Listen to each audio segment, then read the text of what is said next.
Abra conmigo la epístola a los Romanos, capítulo 11, versículo 13. Vamos a estar hablando de un personaje que por excelencia llevó el evangelio a otro nivel, que es el apóstol Pablo. Romanos, capítulo 11, versículo 13. Y vamos a ver en ese versículo específico, póngase de pie para mayor reverencia, lo vamos a leer todos juntos. En ese versículo se expresa uno de los títulos que hasta el día de ahora se le conocería al apóstol Pablo. Y dice la palabra del Señor, cuando lo tenga me dice un fuerte amén. Lo leemos todos juntos, solo es un versículo. Dice, porque a vosotros hablo gentiles, por cuanto yo soy apóstol. ¿Qué dice? A los gentiles honro mi ministerio. Oramos al Señor. Bendito Dios y Padre, gracias te damos por tu palabra. Pedimos iluminación a tu Espíritu Santo para que nos pueda ayudar a comprender tu palabra, Señor. Y desde ya te pedimos no solamente ser oidores, sino hacedores, practicantes de la misma. En el nombre de Jesús hemos orado, amén y amén. Puede tomar su asiento, querido hermano. Ese título sería conocido al apóstol Pablo hasta el día de ahora. Pablo, el apóstol a los gentiles, o el apóstol de los gentiles. Interesante la vida del apóstol Pablo, porque no ha habido otra persona en los tiempos bíblicos o en los tiempos de la formación de la iglesia, una persona que haya evangelizado tanto como lo es él. Yo creo que, bueno, yo ni siquiera le llego a la suela del zapato a este señor, no solo por su labor evangelística, sino por el sacrificio que este personaje hizo. Mire, hay tres cosas en la actualidad que todavía siguen vigentes y que se vieron en los tiempos bíblicos. Y uno es la depravación del hombre. No sé si usted ha escuchado, así como era allá en Sodoma y Gomorra, dicen. No, hermano, todavía. Dice, la otra es la persecución de la iglesia. Así como perseguían, decían a los apóstoles. No, hermano, todavía. Todavía hay naciones como lo es Corea del Norte, donde profesar el cristianismo es sentencia o de muerte o de trabajo forzado para toda la vida. Incluso hay países en Latinoamérica, aunque usted no lo crea, que hay persecución de los cristianos. Ahí busca en internet, hay una, se llama la lista de persecución mundial, se llama, y cada año la actualizan. Y ahí va a ver los países que están en Latinoamérica. Y lo tercero, que aún sigue vigente desde los tiempos, son los problemas en las iglesias, hermanos. Eso siempre va a existir. Pero este señor, el apóstol Pablo, si algo podemos y debemos de admirarle, es su amor por las almas. Y como lo hablábamos en lo que estábamos charlando y se los explicaba, eso es lo que nos ha caracterizado a la iglesia, al tabernáculo bíblico bautista, esa evangelización, la manera de predicar el evangelio, de que usted invite a una persona a aceptar a Cristo. Y el título de la meditación de esta mañana es responsabilidad de todos, hermanos. No solamente del pastor, no solamente de los servidores, de los líderes, de los que van a ganar almas, es responsabilidad de todos. Ministerio de multimedia puede ser, los del sonido. Ministerio de alabanza puede ser. Pero todos los ministerios de esta iglesia y todos los que nos congregamos en esta iglesia debe de tener como objetivo el ganar almas. No, pero somos de alabanza, pues debe de ganar almas, hermano. Fíjese que yo estuve en un ministerio de dramas por más de 20 años y me gustaba hacer dramas, salir de bolo. Yo salía de bolo, salía de loco, salía de Jesús, salía de Satanás. Era un drama, una representación, vea. Pero el ministerio no se llamaba Ministerio de Dramas Masada, se llamaba Ministerio Evangelístico Masada. O sea, nosotros hacíamos dramas y nos salían bien bonitos, fíjese. Es más, cuando salía de bolo en un drama que se llama No Tocar, antes de que el drama se hiciera me gustaba vestirme de bolo, pero todo chuco, agarraba pintura negra, me ponía una venda y andaba dando vueltas antes de salir en el drama. Y me gustaba porque a veces la gente decía, este es un bolo nuevo, decía. Y andaba siempre yo alguien detrás porque a veces me querían echar agua. Me gustaba hacerlo. Pero eso era lo secundario, porque lo principal del ministerio era ganar almas. Y todos los ministerios que aquí existen deben de tener como objetivo el ganar almas, el predicar el evangelio, porque eso es lo que Dios nos ha llamado, hermanos. Eso es lo que nuestro Señor Jesucristo instituyó como la gran comisión. Vayan y prediquen a donde quiera que allá vayan y prediquen. Y esta iglesia, o todas las iglesias, eso es lo que nos ha caracterizado. ¿Hay lugares difíciles? Sí, hermano, hay lugares difíciles. Y ejemplo de todo ello es el apóstol Pablo. Mire por todas las iglesias. Mire, quiero darle unos datos acerca de este señor, el apóstol Pablo. Ahora, este versículo que usted y yo acabamos de leer, ya tenía bien avanzado el ministerio del apóstol Pablo. De hecho, esta carta a los romanos fue escrita aproximadamente en el año 57 después de Cristo. Ya muy avanzado el ministerio del apóstol Pablo. Y este versículo específicamente, cuando ya era muy avanzado el apóstol Pablo. Bueno, usted sabe que el apóstol Pablo hizo viajes misioneros. Amén.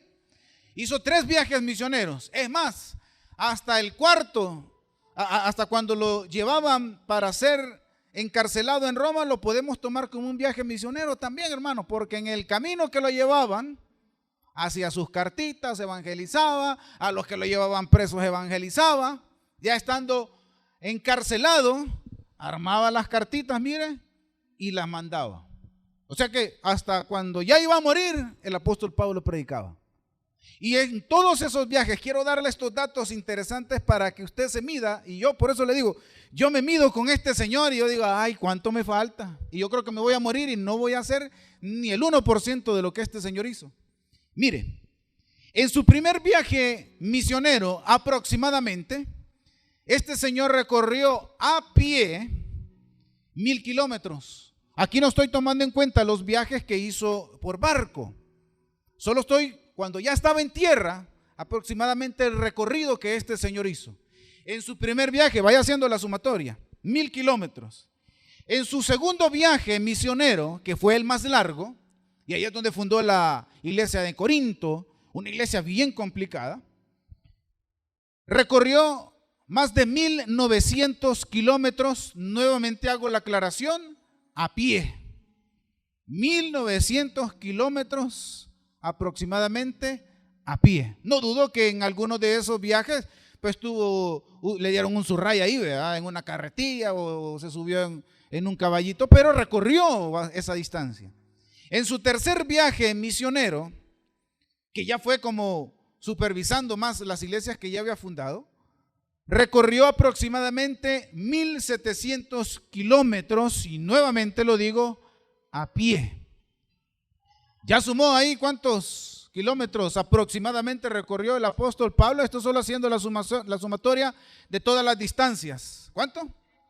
3600 kilómetros en la vida ministerial de este señor que duró aproximadamente 30 años. El ministerio del apóstol Pablo. 30 años. Ah, no, todavía me estaban haciendo jarana. 4600 kilómetros a lo largo de sus 30 años de ministerio. Ahora, me llama mucho la atención allá en la carta a los filipenses, y yo le invito a que me acompañe, en el capítulo 3, fíjese la dinámica que vamos a hacer. Estas se le conocen como las cartas de presentación del apóstol Pablo. El apóstol Pablo, hermanos, no era cualquier persona. Yo estoy a favor, y lo he visto, de que Dios puede ocupar a cualquier persona, hermanos. Ah, mire que yo no llegué a bachillerato, eso no importa, hermano. No tiene nada que ver. Usted ve todos los ejemplos en la Biblia, todas las personas que Dios ocupó para su propósito. Usted lo puede ver. Ocupó desde personas jovencitas hasta personas ya adultas, personas que no eran preparadas y personas que eran muy preparadas, como el apóstol Pablo. Dios va a ocupar a quien Él quiere, hermanos. Dios va a ocuparlo. Ahora, si usted se deja, porque si usted no se deja, le va a pasar como Elías, porque Elías tuvo un corto ministerio, fíjese. Porque al final de su ministerio le dijo la mujer, te voy a matar, le dijo Jezabel. Ay, tuvo miedo y salió huyendo. Y le dijo el Señor allá, ¿verdad? Bueno, como ya te dio miedo, ¿verdad? Anda a buscarte otro que te sustituya, porque así puede que pase. El apóstol Pablo era una persona muy preparada. Conocía muchísimos idiomas. Yo le pongo, habla en lo mínimo. Mínimo hablaba 3 idiomas, que no creo que hablase solamente esos 3 idiomas. Era una persona muy preparada. Y lo que vamos a leer, pero mire la dinámica que vamos a leer. Vamos a leer Filipenses capítulo 3 del 4 al 8. ¿Lo tiene ahí? Cuando yo termine de leer el versículo 8, nos vamos a pasar para Filipenses 4 del 11 al 13. Yo lo voy a leer corridito y usted solo le da la vuelta a la hojita y empezamos a leer del 4 del 11 al 13. Amén. ¿Ya lo tiene ahí? Fíjese, esto, como le digo, es la carta de presentación del apóstol Pablo. Mire, dice el apóstol Pablo: aunque yo tengo también de qué confiar en la carne, si alguno piensa que tiene de qué confiar en la carne, yo más. Mire lo que dice el apóstol Pablo de él: circuncidado al 8º día, del linaje de Israel, de la tribu de Benjamín, hebreo de hebreos, en cuanto a la ley, fariseo, en cuanto al celo, perseguidor de la iglesia, en cuanto a la justicia que es en la ley, irreprensible. Pero cuantas cosas eran para mí ganancia, las he estimado como pérdida por amor de Cristo.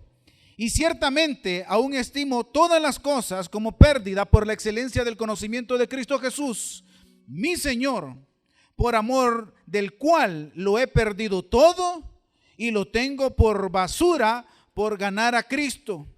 No lo digo porque tenga escasez, pues he aprendido a contentarme cualquier sea mi situación.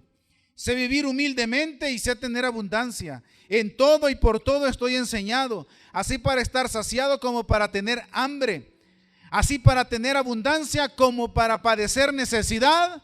Todo lo puedo en Cristo. Mire, este señor me llama, mire, dice, en cuanto a la ley, fariseo. O sea, se sabía la ley, enseñaba la ley y practicaba la ley, hermano. Y todavía dice ahí abajo una palabra que dice irreprensible, dice, ¿verdad? En cuanto al celo, perseguidor de la iglesia. En cuanto a la justicia, que es la ley, irreprensible. O sea que no tenía cola que le patearan en cuanto a la ley. No en su vida personal, no lo sé. Pero en cuanto a la ley, este señor era irreprensible. No por ningún lado que lo querían agarrar a este señor, porque la había estudiado. Vuelvo y repito, Dios puede ocupar a cualquier persona, hermanos. Pero este señor nos está dando un buen ejemplo de que debemos de prepararnos para el ministerio, cualquier sea, hermanos. Ya les voy a mencionar algunos ministerios. Entonces, esto que estamos leyendo, el apóstol Pablo dice: señores, todo ese conocimiento que yo tuve y cuando era perseguidor de la iglesia, usted sabe lo que era, hacía el apóstol Pablo, ¿verdad? Andaba buscando, pedía cartas para encarcelar y matar. Y fíjese que es bien difícil, porque cuando ve morir a Esteban, literalmente después de ese pasaje, allá en el libro de Hechos, se menciona que dice él que consintió la muerte de Esteban. O sea que le gustó verlo morir, pues. Así era este señor. Pero aún así Dios lo sigue ocupando. Ahora, acompáñeme a Timoteo, segunda de Timoteo, capítulo 4, y aquí es donde, esa era la introducción. Ahora vamos ya al mensaje de la responsabilidad que todos nosotros tenemos, hermanos. 5 años después de lo que nosotros acabamos de leer ahí en la carta a los Filipenses, segunda de Timoteo, capítulo 4, del versículo 1 en adelante. 5 años después de esa carta que le escribe a la iglesia que está en Filipo, allá en Filipenses, a los filipenses, escribe esto en segunda de Timoteo capítulo 4, ya este señor despidiéndose ya de su ministerio. Ya aquí ya está a punto de terminar ya su obra evangelística. Pero miren lo que nos recomienda a cada uno, a todos de los que nosotros estamos aquí presentes, hermanos. Y aquí vamos a ir versículo por versículo esperando que nos alcance el tiempo. Mire, Pablo escribe a Timoteo, uno de sus mejores discípulos, a su hijo amado, a este señor que ya para este entonces ya no estaba tan cipote. Timoteo lo agarró, sí, joven, pero ya avanzado el ministerio. Miren la recomendación que le hace el apóstol Pablo a Timoteo, y Dios por medio del apóstol Pablo hablándonos a cada uno de nosotros, hermanos. Mire el primer versículo lo que dice: te encarezco delante de Dios. Te encarezco. Mire, esa palabra te encarezco es una exhortación, pero con el ejemplo. Y qué mayor ejemplo de evangelización que el apóstol Pablo, hermanos. O sea, una cosa es, mira, yo te recomiendo, vea. Pues sí, ¿por qué me está recomendando algo y usted ni puede manejar? Yo te recomiendo que manejes despacio, vea. Yo te recomiendo algo y la persona que está recomendando quizás no tiene la experiencia necesaria o no sabe. Es como cuando nos ponemos a ver fútbol, vea. Que casi que fuéramos nosotros los directores técnicos, vea. Yo si fuera, yo metiera al otro, decía yo. Qué barbaridad, lo tuviera allá arriba, no lo tuviera allá abajo, vea. Así nos ponemos y ¿qué sabemos nosotros de jugadas, hermano? Lo mismo, pero aquí el apóstol Pablo a Timoteo le dice: te encarezco, te recomiendo por todo lo que yo he vivido evangelísticamente hablando. Timoteo, yo te recomiendo, versículo 2. Mire lo que nos dice el apóstol Pablo: que prediques. ¿El qué? No lo que usted ha vivido, hermanos, que puede servir añadiendo su testimonio como Dios lo trajo. Pero ahí el apóstol Pablo nos está diciendo, Dios por medio del apóstol Pablo nos está diciendo qué es lo que debemos de predicar. La palabra, que prediques la palabra. Sigue diciendo que instes, esa palabra a mí me cuesta mencionarla, que instes a tiempo y fuera de tiempo. Hermano, ¿sabe qué significa esa palabra? ¿Sabe qué significa esa oración? Que usted predique, que dé un buen consejo cuando exista necesidad y cuando no exista necesidad.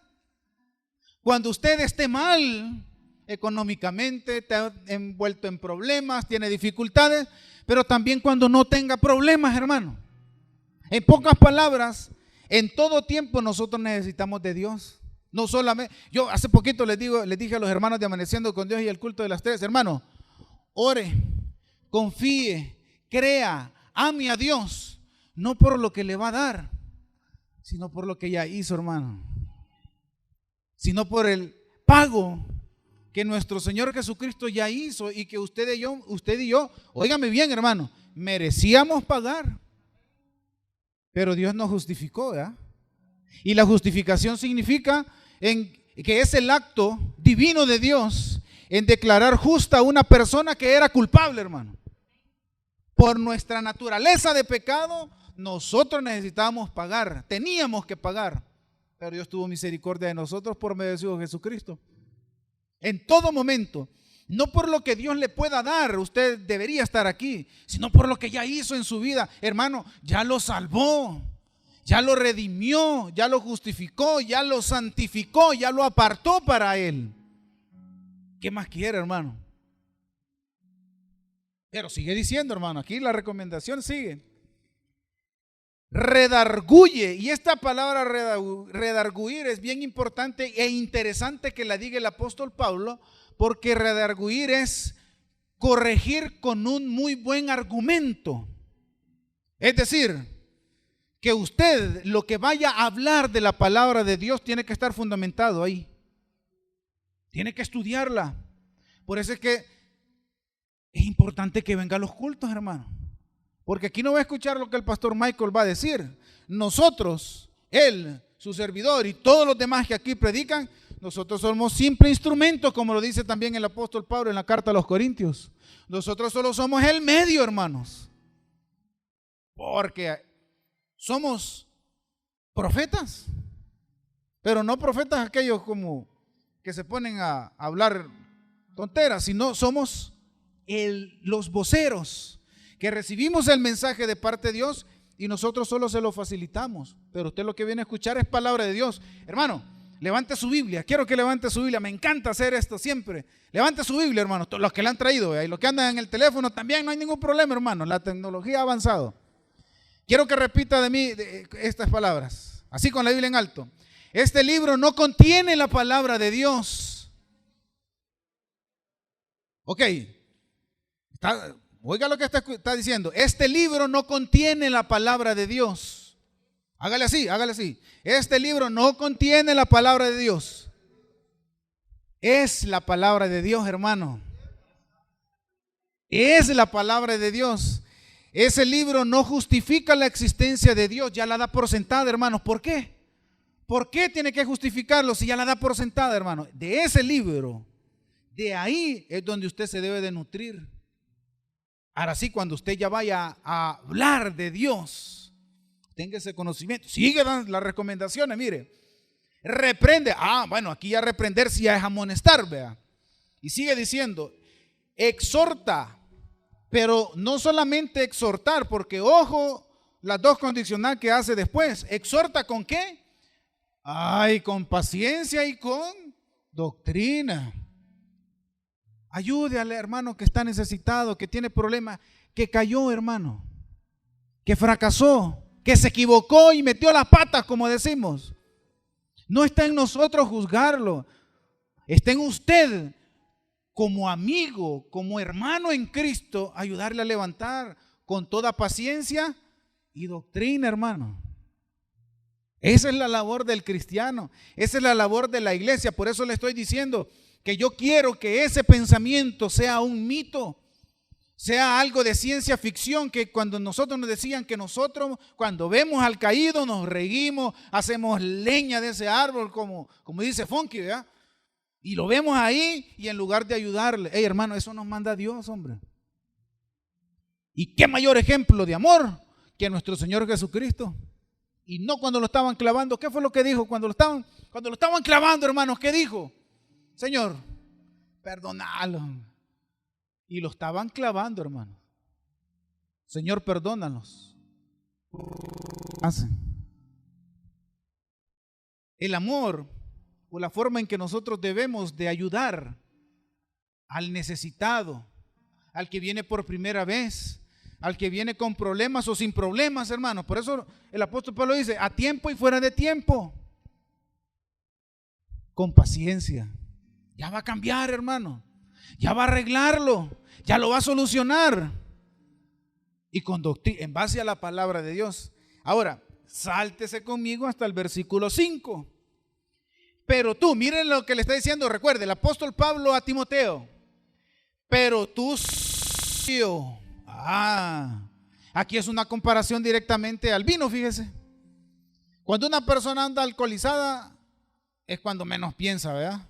Ve cosas dobles, agarra para un lado, agarra para el otro, se da tropezón. Aquí dice el apóstol Pablo, dice, sé sobrio, y no solamente en algunas cosas, en todo. O sea, que tengas un buen juicio, le está diciendo el apóstol Pablo a Timoteo, y Dios a nosotros. Todo lo anterior lo vas a hacer con un buen juicio. Sigue diciendo, mire, versículo 5, ¿verdad? Y este sí no nos gusta. Sí no nos gusta, hermano. Y dice, soporta las aflicciones. Pero como les dije cuando nos estábamos aquí en la charla, no es lo mismo sacrificio que sufrimiento, hermanos. Los sufrimientos son causa de nuestras malas decisiones. Hay otra dinámica que me encanta hacer. Yo por mucho tiempo les voy a pedir de favor algo, hermanos, y me lo dicen en voz alta. Yo les voy a preguntar algo y ustedes me van a contestar en voz alta. ¿Amén? ¿Lo van a decir? Ok. Con problemas de tarjeta de crédito viví mucho tiempo, fíjese. La tarjeta, ¿alguien se acuerda de la tarjeta naranja? ¿Se acuerda de esa tarjeta naranja? Esa bola del demonio, el diablo. Porque nada, solo el NIT le pedían a uno y al día siguiente ya se la daban a uno, bien enchuchado uno. Y yo mi primera tarjeta de crédito. Y hice lo que la mayoría de nosotros hacemos. Comprar por aquí, comprar por allá, yo feliz, vea, y abonando el mínimo. Porque la gran mentira que le dan a uno, vea, no, mire, la cuota aquí va a ser la cuota fija, que no sé qué, y toda la cuestión. Pues la topé, hermano. Y le hago antes de que me conteste, le digo algo. Dios no me dijo a mí que firmara para que me dieran la tarjeta de crédito. Fui yo quise que me la dieran, ¿sí? Fue decisión mía, ¿verdad? ¿De quién es quién fue el dundo? ¿Me va aquí donde me contestan, por favor? ¿Quién fue el dundo que se metió en ese problema? Es responsabilidad de Dios pagarme esa deuda, hermano. Dios no se gastó el dinero. Es más, si Dios me dijo, si ni permiso me pediste. Y a veces nosotros somos tan ingratos que le reclamamos a Dios, y quienes nos hemos metido en el problema somos nosotros mismos, hermano. Quienes lastimosamente no le consultamos casi nunca a Dios, fuimos nosotros, hermanos. Aquí está diciendo que vamos a vivir aflicciones, sí, problemas adicionales, porque recuerde que desde el tiempo de la fundación hasta esta hora hay una persona que quiere destruir la obra de Dios, que se llama Satanás. Se refiere a las que usted se mete, sea responsable y páguelas, hermanos. Y no, yo no sé si usted ha escuchado, ¿verdad? Siempre con lo del ejemplo mío, Señor, que los del banco ya no me llamen, Padre Santo, que por favor se les olvide que la que esté en el sistema, Señor, y te prometo hacer ayuno, que me borre del sistema. Hermano, esa es irresponsabilidad nosotros como cristianos. Lo ideal sería, Señor, provéeme de lo necesario para pagar esa deuda, hermano. Eso sería lo ideal. Y así todos los problemas, porque problemas van a venir. Problemas van a venir, hermanos. Claro que van a venir, dificultades van a venir, ya sea aflicciones que vengan por situaciones externas, que sea el enemigo, o ya sea que nosotros nos metamos en ese problema. Por eso le decía, aquí nosotros no somos Superman, somos personas, nos vamos a equivocar, hermano. Pero dice, soporta, hermano. Y como le decía yo, esto es de valientes, esto es de violentos, como decía nuestro Señor Jesucristo. Pero sigue diciendo, no terminamos ahí. Mire, qué bonito, haz obra evangelista. Hay que salir, hermanos. Hay que predicar, hermanos. Mire, yo le voy a contar una historia bien penosa en mi vida. Que yo trabajé en un lugar donde nunca dije que era cristiano, fíjese. Es más, no dije que me llamaba Lino, sino mi primer nombre, que no me gusta, que es Francisco, por largo. Así me decían. Y cuando se dieron cuenta que yo venía a la iglesia, viera cómo me criticaron. Y me fue muy mal. Muy mal, hermanos. Porque me avergonzaba que dijeran, porque como en todo lugar donde yo estudiaba y les decía yo, ¿dónde vas? Al Taber. Toby, te vamos a decir, me decía. Llegaba a trabajar a un lugar, ahí voy a la iglesia, Toby. Así le, yo no sé si todavía pues, pero en aquel entonces en el colegio donde trabajaba, el Toby le decían, a uno le ponían de apodo. Entonces me daba pena. Y me dio pena y pagué muy mal las consecuencias de avergonzarme, hermanos, del evangelio. Yo no le digo, nunca me fui al mundo, yo no sé si decir lastimosamente o gracias a Dios, porque a veces es como, este no ha sufrido, porque nunca he tomado, nunca he fumado.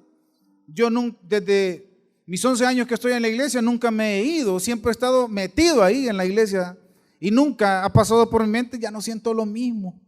Nunca ha pasado por mi mente eso. Pero me acuerdo y me duele cuando yo me pongo a pensar de avergonzarme de decir que yo era cristiano. ¿Cuántas personas se perdieron por esa actitud? ¿Se recuerda la recomendación que yo le dije, hermanos? Predique, hable de Dios, predique. Y si es necesario, hable, hermano, porque su testimonio, que es cristiano, usted lo puede reflejar, hermanos. El hermano, mire, yo le voy a decir algo. No se ha enojado los que trabajamos o los que trabajan en comercio secular y todo eso, cuando promueven al que no es cristiano, al que le dan el aumento es al inconverso y no es a usted. Pero ¿quién es el que llega más temprano, hermano? El inconverso. ¿Quién es el que se ha preparado más en estudios? El inconverso, hermano. ¿Quién es el menos chambroso? El inconverso. ¿Quién es el menos pleitista? El inconverso. Ahora entiende por qué no lo promueven a uno. Lo contrario debería ser, hermano. Y ahí es donde usted va a predicar con el ejemplo, con el testimonio. El hermano es el que llega primero. A las 8 entra y a las 6 está aquí. El hermano. Que ya no lo quieren en la casa, no sabemos ya. Pero él es el más estudiado, es el hermano. Va, que no lo estudie, pero por lo menos ha sido autodidacta, ¿verdad? El que más sabe es el hermano. El más responsable es el hermano.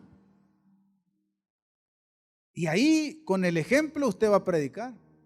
Yo estuve mucho tiempo trabajando en una iglesia, ahí por donde vivía anteriormente.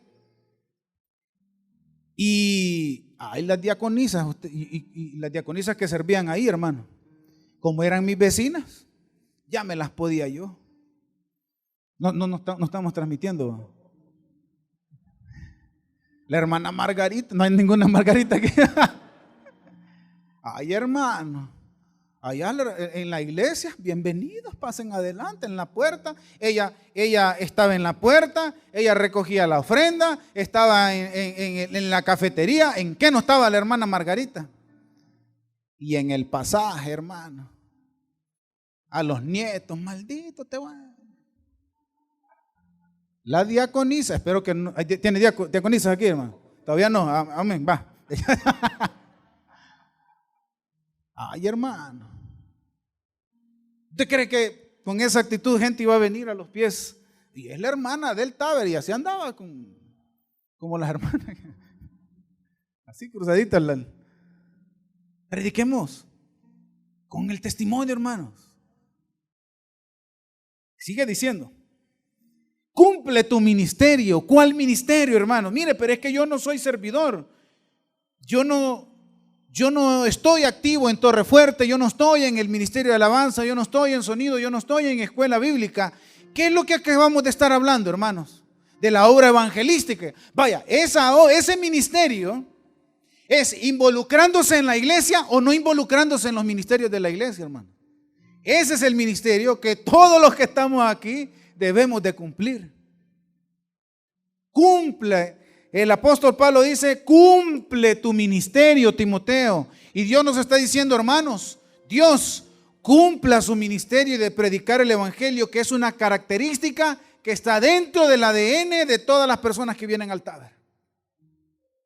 Por eso, predique, hermanos. Mire, le voy a decir algo y de todo corazón, no es justo, hermanos.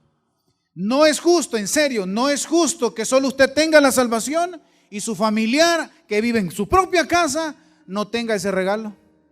Sus compañeros de trabajo, en el pasaje, en la colonia donde usted viva, es injusto que solo usted tenga ese pasaje ya pagado para irse al cielo y no su vecino. Es que mi vecino es un gran bolo. Y hermano, no, es que mi vecino es bien duro. Ya me dijo de que yo, mire hermano, le voy a decir algo y lo digo allá como en la iglesia central. Yo no sé si usted, es que los evangélicos aquí, es que los pastores aquí, es que por eso yo no me acerco. Mire, toda la iglesia central está lleno de esas personas que dijeron eso una vez, hermano. Así que las personas que le digan eso a usted, ¿sabe qué? Son las que Dios va a ocupar siempre al final, hermano. Y no usted y yo estamos aquí, pues. Mire, el apóstol Pablo mataba a cristianos y se volvió la persona que más iglesias fundó. ¿Ha leído la carta a los Gálatas? Dice, a las iglesias que están en Galacia. O sea que no es ahora una iglesia. O sea, hizo trabajar este hombre. Quizás nosotros no vamos a andar, usted no va a andar abriendo iglesias, pero tiene que hablar del evangelio, tiene que predicar el evangelio. Y no por lo que Dios le pueda dar, como le digo, sino por lo que Dios hizo ya en nosotros. Y se despide el apóstol Pablo en estos versículos que son muy emblemáticos. Dice versículo 6, porque yo ya estoy para ser sacrificado. Él ya iba rumbo a Roma. para morir, hermanos. Dice la historia que murió decapitado. La Biblia no dice cómo murió, pero murió. Y versículo 7 dice: he peleado la buena batalla, he acabado la carrera, he guardado la fe. ¿Sabe qué está diciendo el apóstol Pablo? Yo fui una piedra en el zapato del diablo. Yo sí me fajé, yo sí prediqué, yo sí le dije a aquellos, a mi gente. Y mire que la dinámica de predicar del apóstol Pablo era llegar a la sinagoga donde estaba su gente, el pueblo judío, y pregonar el evangelio a Jesucristo, su ministerio, sus milagros, que murió y también resucitó. Y su gente lo quería matar. Y por eso opta lo que leímos en el primer versículo, porque él se iba donde su gente, ¿verdad? Ok, señores, Cristo ya vino, hizo milagros, murió y resucitó, y ustedes deben de creer en él y ser bautizados. Y los de la sinagoga, está loco, lo agarraban a pedrada, lo metieron preso, lo querían matar. Todo su ministerio fue así. Como no le hacían caso a ellos, vino y se fue ¿para dónde? Los gentiles, los que no eran del pueblo de Israel. Y todas las iglesias, aunque habían judíos dentro de las iglesias, la mayoría de la gente que estaba en esas iglesias era gente pagana que había reconocido que Jesucristo como Salvador de sus vidas.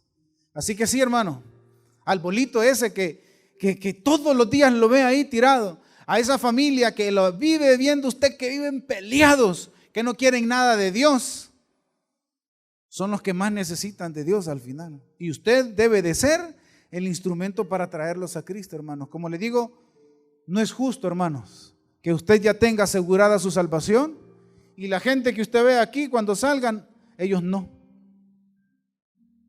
Ahora, y lo que vamos a aprender en el culto de las 11 es qué acción remunerada, hermanos, porque sí, hermanos, hay recompensa y Dios no se limita en su palabra a decir de que si usted sirve de una buena manera, con una buena intención, va a recibir recompensas, pero eso lo vamos a ver en el culto de las 11. Mi recomendación ahorita es que, mire, y aquí traigo un listado, a los de su casa, predíqueles, a los de su familia que no están en su casa, pero viven en otro departamento, en otro cantón, hábleles, a sus amigos, hábleles, a sus vecinos, hábleles, a sus compañeros de trabajo, de escuela, de universidad.